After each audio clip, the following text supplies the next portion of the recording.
এই তেল সংকট দিয়ে সরকার পুরোপুরি একটা নাটক করলো প্রথম থেকে। সরকার বারবার বলেছে, সংসদে বলেছে যে তেলের মজুদ দিয়ে কোনো ধরনের সমস্যা নেই, তেল পর্যাপ্ত পরিমাণ মজুদ আছে।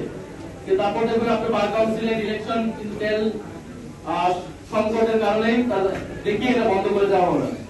এবং আপনার পাম্পগুলোতে গেলে আমরা দেখি দীর্ঘ লাইন, ফলে একটা কৃত্রিম সংকট তৈরি করে মানুষের একটা ভোগান্তি তৈরি করে তারপরে দামটা বৃদ্ধি করা হলো। কারণ মানুষের কাছে এখন অপশন দুইটা, যে সে তেলের পাম্পে দাঁড়িয়ে থাকবে লাইন ঘন্টার পর ঘন্টা, তেল পাবে না।